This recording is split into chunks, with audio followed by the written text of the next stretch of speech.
A chuva continuava a bater com força nos telhados das casas do Rio de Janeiro, fazendo com que a água se acumulasse nas calçadas já esburacadas. As luzes dos postes refletiam no piso molhado, criando pequenas piscinas brilhantes que lembravam cenas de tempos distantes. Debaixo da marquise enferrujada de um antigo restaurante, Luiz permanecia quase invisível, com o casaco surrado cobrindo o rosto e os ombros.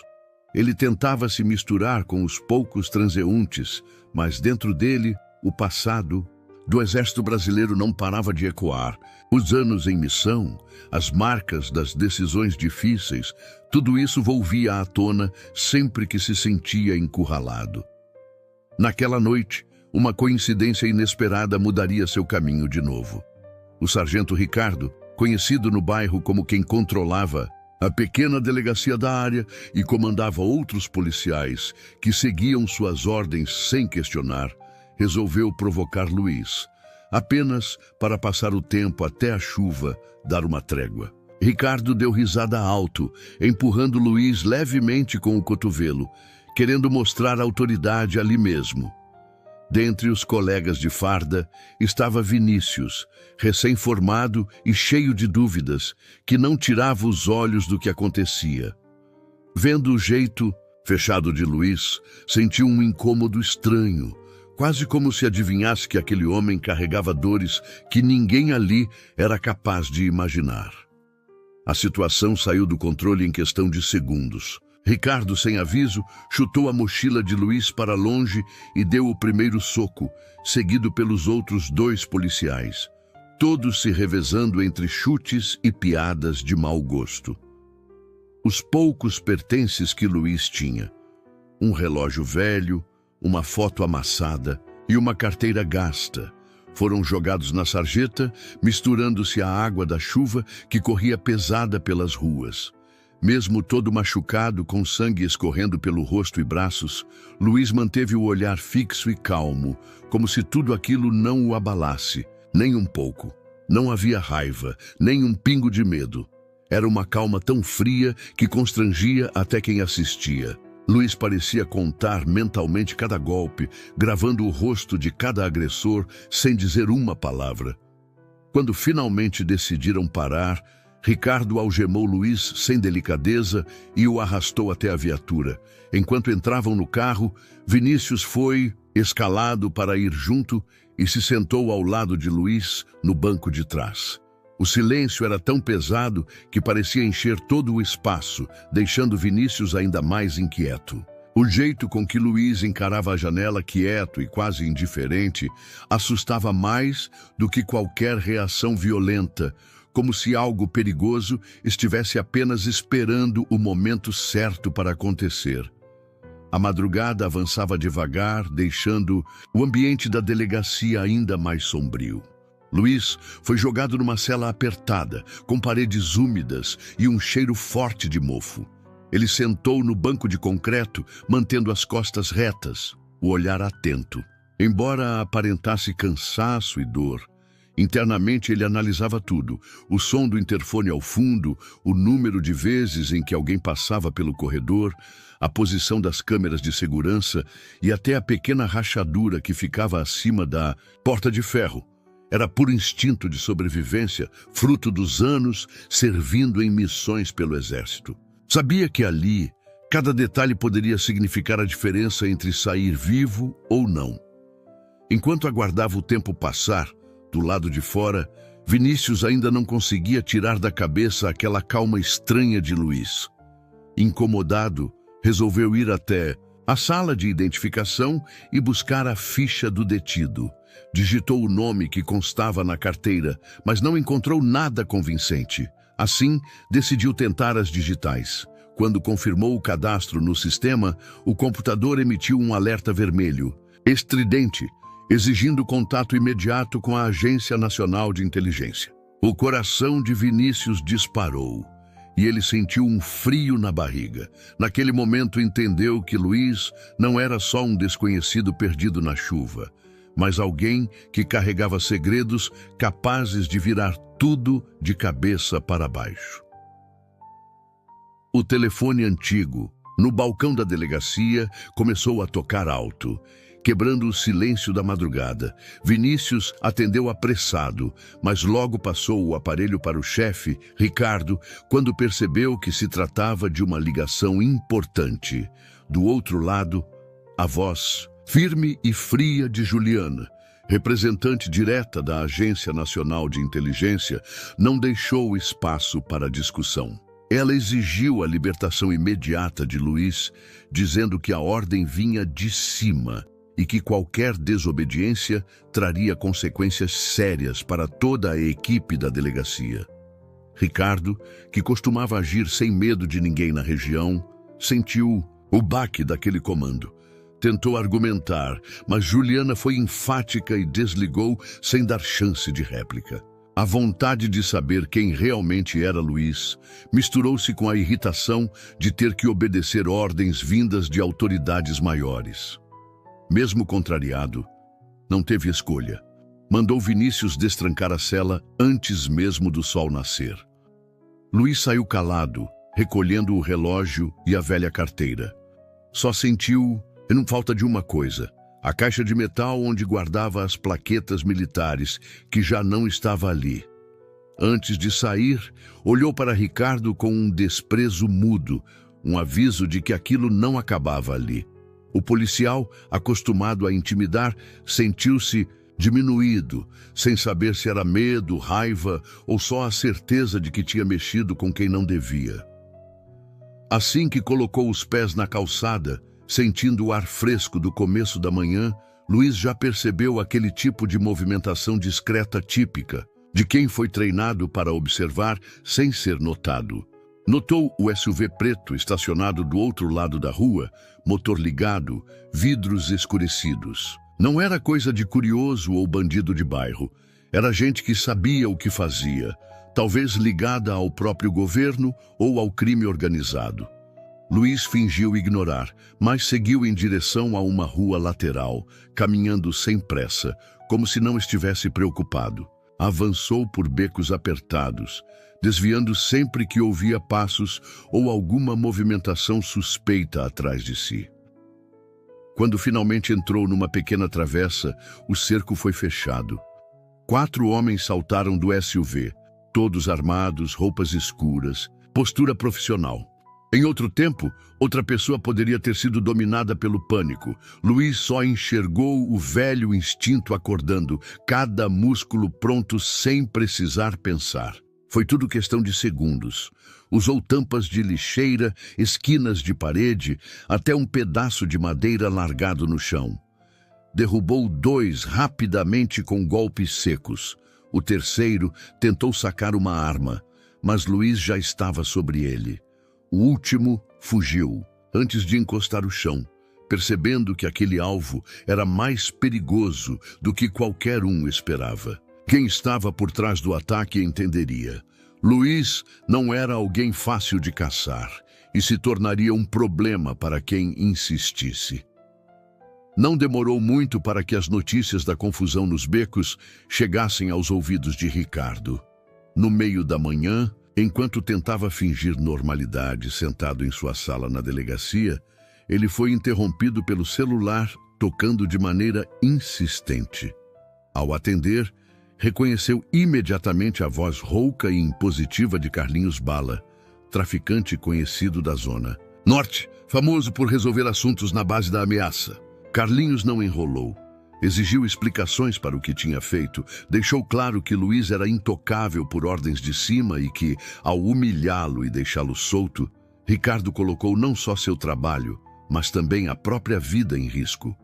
O tom não era só de bronca, era um aviso direto, daquele tipo que não deixa dúvidas sobre as consequências. Ricardo sentiu um suor frio percorrer a espinha. Pela primeira vez, percebeu que estava perdido. Luiz, antes só mais um desconhecido, agora transformava-se em uma ameaça fantasmagórica. Um ex-militar sumido dos registros oficiais, temido tanto pelos bandidos quanto pelos próprios agentes secretos.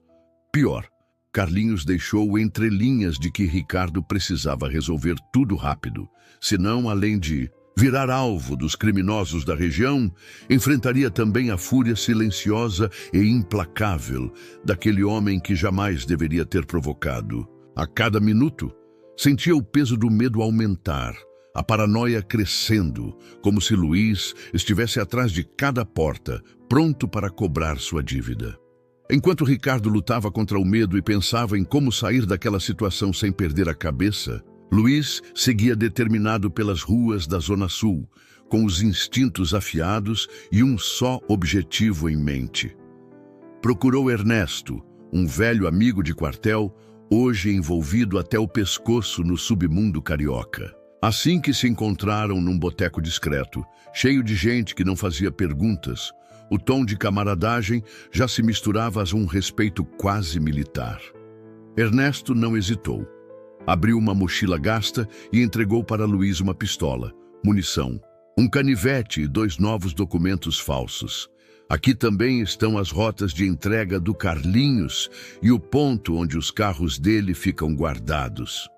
Sussurrou, baixando o olhar para não chamar atenção. Luiz ouviu cada palavra com atenção, os olhos brilhando com a mesma frieza vista lá atrás, na delegacia. A transformação em seu rosto era nítida. A expressão cansada sumia, dando vez ao olhar afiado do soldado que muitos tentaram enterrar no passado. Agora, não era mais só uma questão de vingança pessoal, mas de expor o esquema de corrupção pesada que mantinha a cidade nas mãos de Carlinhos e seus cúmplices. Naquela noite, Luiz não era presa, era o caçador preparado para abalar as ruas do Rio e cobrar o preço de cada traição. Quando a noite caiu sobre o Rio, Carlinhos Bala estava possesso, berrando ordens em seu esconderijo na Rocinha. Ele não aceitava ter perdido 4 capangas para um homem só.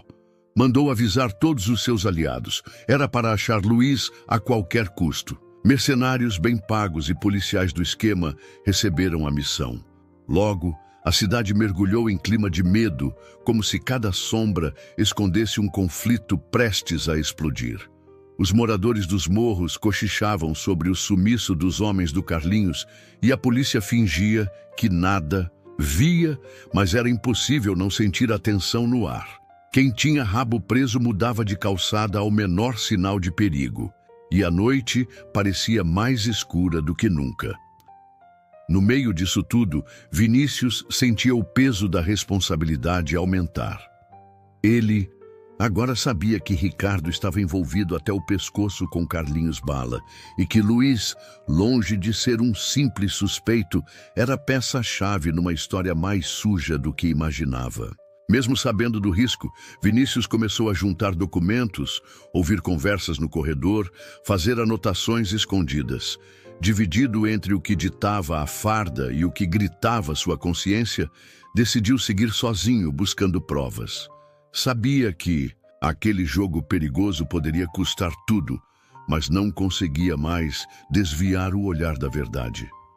Numa madrugada abafada, enquanto quase toda a cidade dormia, Luiz colocou em prática o ataque mais ousado de sua vida. Com informações precisas que Ernesto havia conseguido, ele invadiu um dos principais galpões de drogas de Carlinhos Bala, bem ali próximo à Avenida Brasil. Nada de espetáculo. Entrou rápido, agiu com uma frieza impressionante. Explodiu os estoques secretos com um coquetel artesanal e libertou vários jovens mantidos ali sob ameaça. Gritos e fumaça tomaram conta do local em poucos minutos. Não demorou para a televisão começar a mostrar imagens ao vivo do incêndio, helicópteros sobrevoando e repórteres gritando sobre a ação misteriosa que tinha abalado o maior chefe do tráfico da cidade. O efeito foi imediato. Os aliados de Carlinhos ficaram perdidos, sem saber de onde vinha o ataque ou quem poderia ser o próximo alvo. A imprensa e até a Polícia Federal começaram a investigar mais de perto os negócios do traficante, jogando ainda mais pressão sobre todos os envolvidos. Nessa confusão, Ricardo teve que lidar com ligações furiosas de Carlinhos desde cedo. O bandido queria solução rápida, queria alguém para culpar. Ricardo entendeu de uma vez por todas que, para Carlinhos, ele não passava de mais um peão pronto para ser sacrificado. Aquele mundo estava muito além de suas mãos. No meio do burburinho criado pelo ataque aos depósitos, Vinícius chegou em casa depois de um plantão puxado, tentando organizar as ideias. Não esperava receber ninguém, mas ainda no portão, percebeu uma sombra quieta na varanda. O susto foi inevitável quando Luiz, o homem que todos procuravam, se revelou ali de forma calma, quase fria. Vinícius pensou em sacar a arma, mas Luiz logo levantou as mãos e mostrou um envelope grosso. Relaxa, não vim atrás de briga. Trouxe provas que você procura, disse, entregando documentos e fotos que detalhavam toda a rede de corrupção, nomes, contas, ligações e, principalmente, o envolvimento de Carlinhos Bala e Ricardo. O clima ficou pesado. Luiz não romantizou nada. Explicou cada detalhe do esquema sem meias palavras e contou o preço alto que pagou até ali. O sistema inteiro tá podre, Vinícius. Só dá para quebrar isso por dentro, falou olhando direto nos olhos do policial. Depois, fez sua proposta. Queria o apoio de alguém íntegro da corporação para conseguir derrubar toda a estrutura criminosa. Vinícius sentiu o peso daquele convite. Sabia que a escolha, dali em diante, colocaria não só a própria vida, mas também sua família em risco. Ainda assim, pela primeira vez, sentiu que talvez pudesse fazer diferença de verdade. Do outro lado da cidade, Ricardo já sentia na pele a tensão depois do último ataque. Carlinhos Bala, pressionado e perdendo o controle do território, decidiu transformá-lo em isca. Foi colocado sob forte vigilância num velho clube luxuoso na Lapa, conhecido por esconder negócios sujos atrás de festas animadas. Homens armados vigiavam cada porta e janela, todos liderados por Capitão Fábio, um ex-comandante do exército que havia trocado farda por dinheiro fácil. Fábio não era homem de conversar. Falava pouco e resolvia tudo do jeito mais duro possível. Enquanto esperavam algum sinal de Luiz, Ricardo tentava se convencer de que estava seguro. Mas ninguém dormia direito ali. Cada barulho fazia o coração bater mais rápido.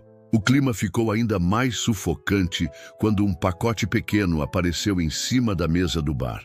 Dentro, uma única bala, perfeitamente polida, gravada com o número funcional de Ricardo, e um bilhete de poucas palavras. Chegou sua vez de prestar contas. O aviso não deixou espaço para dúvida, espalhando o medo não só em Ricardo, mas também entre os capangas e até mesmo em Fábio, que sabia o que significava desafiar alguém como Luiz. Essa jogada inesperada, sem confronto direto nem espetáculo, escancarou a fragilidade daquele império à beira do colapso. Na mesma madrugada em que a cidade sentia o clima de pânico aumentar, Carlinhos Bala e Capitão Fábio decidiram colocar ainda mais homens armados nas ruas e reforçar o esquema no porto, ponto-chave dos negócios ilegais. Mas nem todo esse aparato foi suficiente para segurar Luiz. Usando tudo o que aprendeu no tempo de exército, ele invadiu o terminal de contrabando na Ilha do Governador, sem ser notado, explodiu galpões cheios de mercadorias ilegais e ainda conseguiu abrir caminho para que dezenas de pessoas presas pela quadrilha fugissem dali. A ação desmontou parte do esquema, pegou os criminosos de surpresa e, pior para eles, trouxe as autoridades federais de vez para o centro da investigação. Carlinhos, sentindo a areia escorrer pelos dedos, não teve escolha a não ser recuar. Parecia que cada erro agora custava ainda mais caro. No meio desse caos, Ricardo acabou sendo rendido num beco escuro, logo depois de sair do clube. Luiz foi direto, algemou e jogou o policial dentro de um carro velho, sem trocar uma palavra a mais. Sabia que Ricardo estava desesperado, sem opção e ainda sob efeito das ameaças e da humilhação.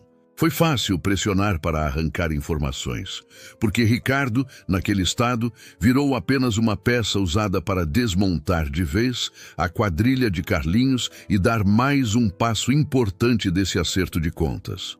Com os detalhes arrancados de Ricardo, Luiz e Vinícius, montaram rapidamente um dossiê com todo o funcionamento dos pontos de tráfico que ainda resistiam pela cidade. Não perderam tempo. Levaram as provas direto à Polícia Federal, que já estava de olhos bem abertos depois dos últimos ataques e da movimentação estranha de grandes quantidades de drogas pelos portos cariocas. A resposta foi fulminante.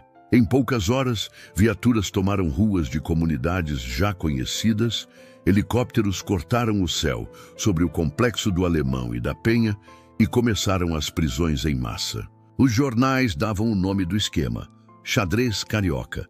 Revelações sobre propina no Batalhão Central e até nomes de vereadores nas planilhas de pagamentos vieram à tona, deixando meio mundo em choque, do subúrbio aos condomínios de luxo na Barra da Tijuca.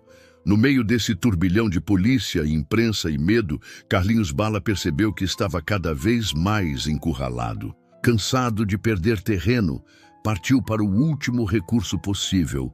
Mandou sequestrar a mulher e o filho pequeno de Vinícius, usando homens da própria quadrilha. A mensagem era clara demais.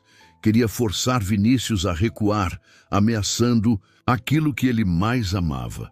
Agora, a guerra entre os dois deixava de ser só ruas, becos e provas, levando o confronto direto para dentro de casa e colocando inocentes em risco. Quando Luiz soube que a mulher e o filho de Vinícius tinham sido levados, algo dentro dele virou uma chave. Ele largou na mesma hora qualquer plano para pegar Carlinhos Bala de surpresa e ligou para Vinícius, que tremia de preocupação. Eles se encontraram perto do Campo de Santana, conversaram rapidamente e, antes que a ansiedade dominasse totalmente, decidiram agir sozinhos, sem esperar reforço. Luiz usou o pouco que sabia das rotas da quadrilha para deduzir onde os reféns poderiam estar. Correram de carro por ruas cheias, desviando de blitz e carros da imprensa, até chegar à antiga fábrica perto do Porto do Rio, local sempre usado por bandidos quando queriam sumir com alguém sem chamar atenção. Ao se aproximarem, viram homens armados posicionados, todos sob comando direto de Capitão Fábio, o tal ex-militar que cuidava da segurança para Carlinhos. Não teve negociação. Quem percebeu a invasão reagiu à bala. Luiz e Vinícius foram abrindo caminho como podiam, trocando tiro, coração na boca. Júlio, velho amigo de Vinícius e policial de infância no Meier, decidiu entrar junto, mesmo sem farda, sabendo que isso poderia custar caro. No tiroteio intenso, Júlio acabou atingido ao proteger a mulher de Vinícius e o menino, conseguindo salvar os dois antes de cair. Luiz conseguiu chegar até os reféns e tirar todos de lá. No fim daquela noite, apesar do resgate, todo mundo saiu marcado e diferente, sentindo o peso de cada escolha feita. Com a família de Vinícius finalmente segura, Luiz quase não teve tempo para descansar. O rosto cansado mostrava o peso dos últimos dias, mas ele sabia que ainda faltava o acerto principal.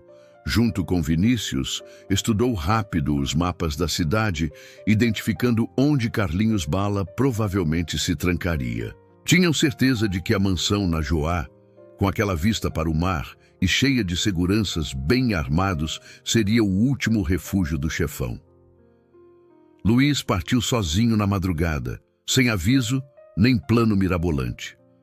Sabia dos sistemas de câmera, cães, treinados e até sensores nos muros. Ali, cada passo devia ser certeiro.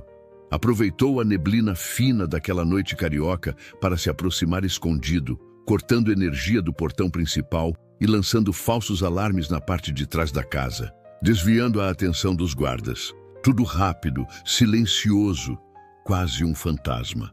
Armadilhas eletrônicas pipocavam por todo canto, mas Luiz usou experiência de guerra para contornar cada obstáculo. Quando finalmente entrou, encarou Carlinhos, que tentava se apoiar nos capangas e no dinheiro. Mas dessa vez, nada intimidava Luiz. No meio daquele labirinto de corredores, estilhaços e barulho abafado, ficou claro que Carlinhos estava prestes a perder tudo. O confronto mostrou quem realmente estava disposto a ir até o fim. O confronto entre Luiz e Carlinhos Bala dentro da mansão foi algo mais intenso do que qualquer um dos dois já tinha vivido. Os móveis luxuosos viraram barricadas improvisadas, paredes exibiam buracos de bala e a tensão era tão grande que quase dava para sentir no ar. Carlinhos, apesar do medo, ainda tentava dar ordens aos seguranças, mas um a um eles caíam diante das táticas de Luiz, que avançava sempre atento, mesmo com cortes e sangue escorrendo pelo braço. Não havia espaço para conversa, só olhares de ódio e ressentimento. Quando finalmente ficaram frente a frente, Luiz derrubou Carlinhos com um golpe seco e, apesar da raiva acumulada, não puxou o gatilho. Olhou nos olhos dele por longos segundos, respirando fundo, e deixou Carlinhos ferido no chão, cercado pelos destroços do que um dia foi seu império.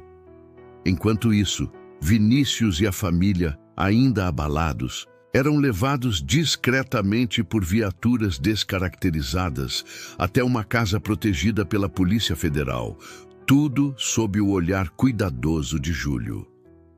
Mesmo baleado e com as roupas marcadas de sangue, Júlio não arredava o pé, deixando claro que protegeria aquelas pessoas até o último minuto.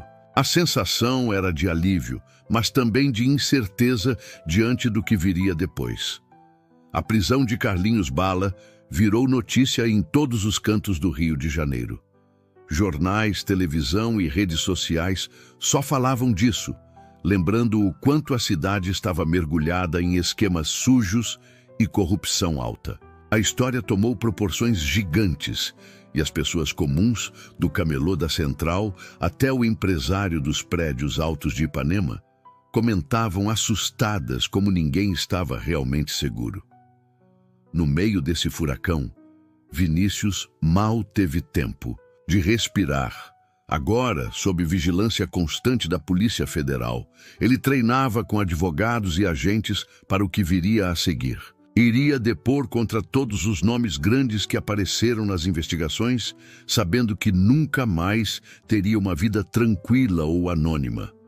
Cada rua era um possível perigo, e cada ligação desconhecida fazia o coração apertar.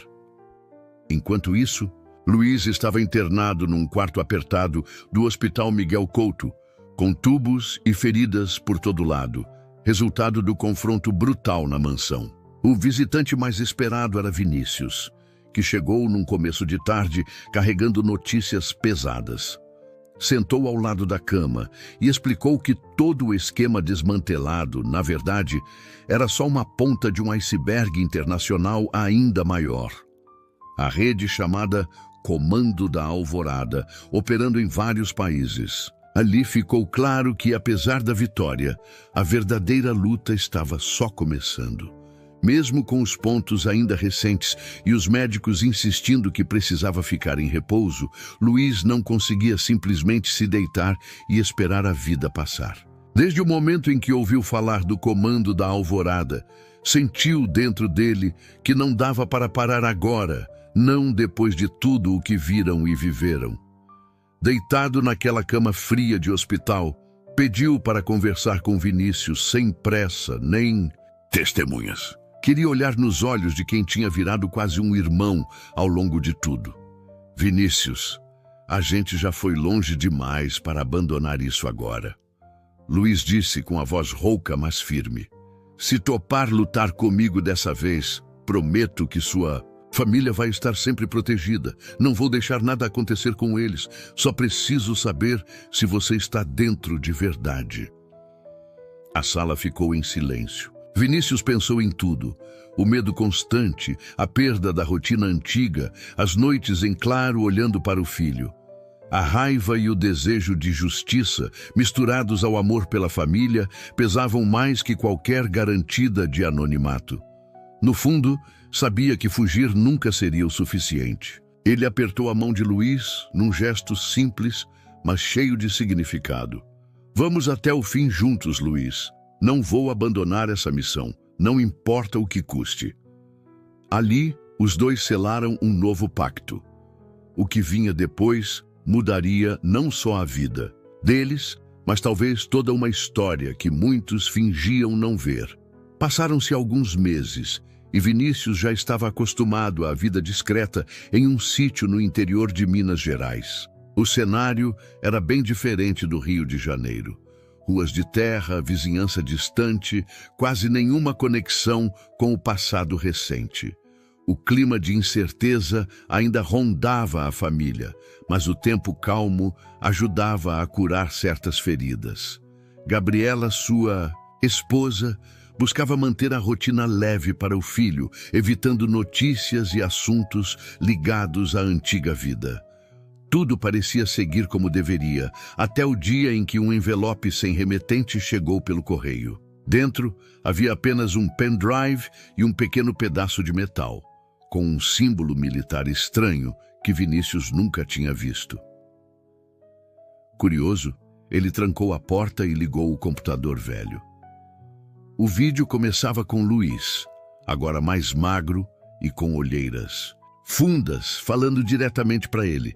Luiz explicava que o comando da Alvorada estava de volta, mais forte e com um novo chefe, Coronel Brito, um nome que imediatamente trouxe velhas memórias e preocupação. O recado era simples, mas pesado. Havia uma guerra ainda maior se formando, e Vinícius sabia que não podia ignorar esse chamado. Era o fim do descanso e o começo de outro capítulo perigoso. Aquela manhã começou diferente para Vinícius. Logo cedo, 2 agentes apontaram discretamente na porteira do sítio com crachás do governo federal. Tudo era rápido e silencioso. Falaram pouco, pediram que arrumasse só o essencial e garantiram que segurariam a barra com sua família. Vinícius despediu-se com um nó na garganta, sabendo que o caminho de volta, se existisse, seria longo. No trajeto, sentiu novamente aquele frio na barriga de quem sabe que está entrando numa briga maior do que se imaginava. Chegando à base secreta perdida entre galpões velhos e pistas de asfalto no centro de São Paulo, foi recebido por Luiz, que o abraçou com força, breve, mas sincero. Ali, conheceu também a comandante Rosane, uma mulher durona, famosa nos bastidores da inteligência brasileira. Diante de uma sala cheia de rostos sérios, todos veteranos em missões impossíveis, Vinícius compreendeu o tamanho do desafio. Se infiltrar no comando da Alvorada, liderado agora pelo enigmático Coronel Brito, e desmontar a organização de vez. Pouco depois, a equipe entrou numa aeronave adaptada, cheia de equipamentos tecnológicos. Na decolagem, Luiz e Vinícius trocaram um olhar firme de quem não precisa de palavras para entender o pacto feito. Eles sabiam que aquela jornada poderia não ter volta, mas o desejo de justiça era maior do que qualquer medo do desconhecido.